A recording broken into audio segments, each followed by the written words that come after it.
Welcome back to the Time Vault, history enthusiasts. Today, we're diving deep into the steel heart of the German war machine during World War II, examining a tank that struck fear into the hearts of its enemies and continues to fascinate historians and engineers alike. Get ready, because we're rolling out the legendary Panzerkampfwagen 5, better known as the Panther. When the German army first encountered the Soviet T-34 on the Eastern Front, they were in for a rude awakening.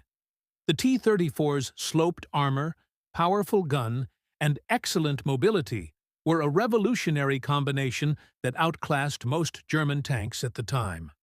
The shock was so profound that it sent German designers scrambling back to the drawing board. Their mission?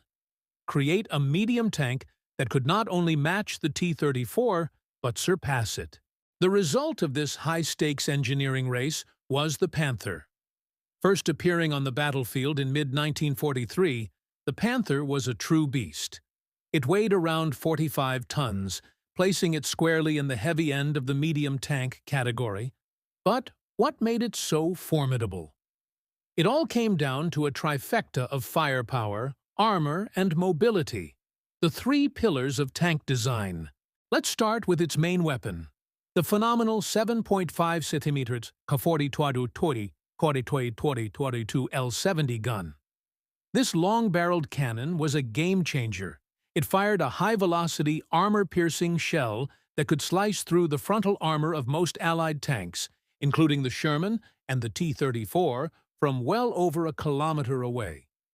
This gave Panther crews a significant standoff advantage, allowing them to engage and destroy enemy tanks before they were even in range to effectively fire back. Allied tank crews quickly learned to respect the lethal reach of the Panther's gun. Next, let's talk about protection.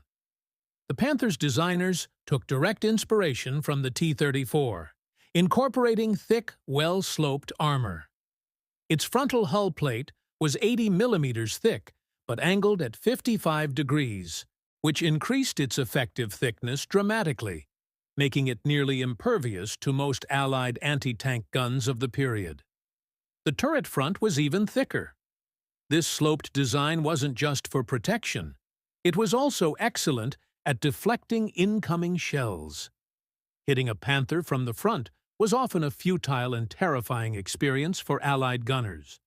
However, its side and rear armor were significantly weaker, creating a critical vulnerability that skilled Allied commanders learned to exploit with flanking maneuvers.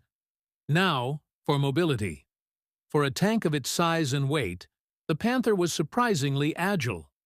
It was powered by a 700-horsepower Maybach VV12 gasoline engine, giving it a respectable top speed of around 46 kilometers per hour on roads. It also featured an advanced suspension system with large, overlapping road wheels, which distributed its weight effectively and provided a relatively smooth ride over rough terrain. This combination allowed the Panther to keep pace with other mechanized units and reposition quickly on the battlefield, a crucial advantage in the fluid combat of the Eastern and Western fronts. However, the Panther was far from perfect. Its design was incredibly complex and sophisticated, which led to significant problems. Early models, rushed into combat at the Battle of Kursk, were plagued by mechanical failures. Engine fires, transmission breakdowns, and final drive failures were common. The complex overlapping wheel system, while providing a good ride, was a nightmare for maintenance crews. Changing an inner road wheel could mean removing several outer wheels first, a time-consuming and exhausting task, especially under combat conditions. Furthermore, producing the Panther was a massive industrial challenge for Germany, especially late in the war when resources were scarce and Allied bombing campaigns were intensifying. Each Panther required immense amounts of high-quality steel and skilled labor. While nearly 6,000 Panthers were built, this number pales in comparison to the more than 50,000 American Shermans and over 80,000 Soviet T-34s produced. Germany simply couldn't build Panthers fast enough to replace its losses, and turn the strategic tide. Despite these significant flaws, the Panther's impact on the battlefield was undeniable. When it was operational, it was arguably the best all-around medium tank of World War II.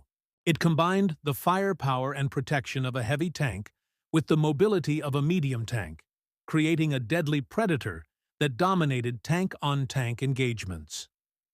Veteran Allied tankers who faced the Panther spoke of it with a mixture of respect and dread. They knew that a frontal engagement was often a losing proposition. The Panther's influence extended far beyond the end of the war.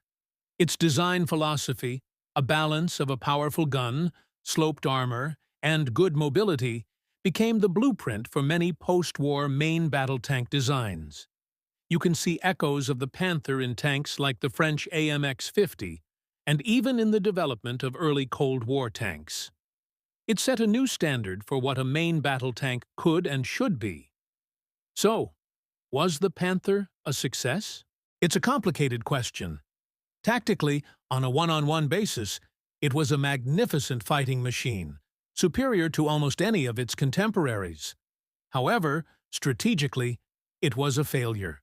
It was too complex, too unreliable, and too difficult to produce in the numbers needed to win the war. It was a masterpiece of engineering that arrived too late and in too few numbers to save the regime it was built to defend. The story of the Panther is a powerful lesson in military history.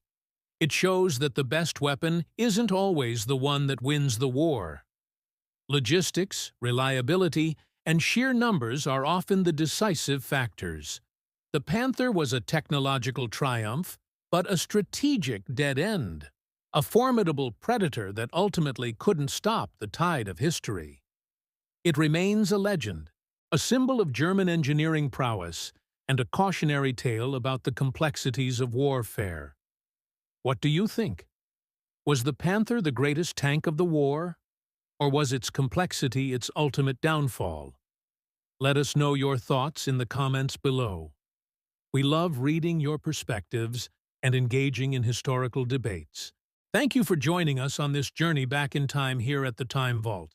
If you enjoyed this deep dive into armored warfare, please give this video a thumbs up and consider subscribing to the channel. Don't forget to hit that notification bell so you won't miss our next exploration into the fascinating pages of history. Until next time, stay curious.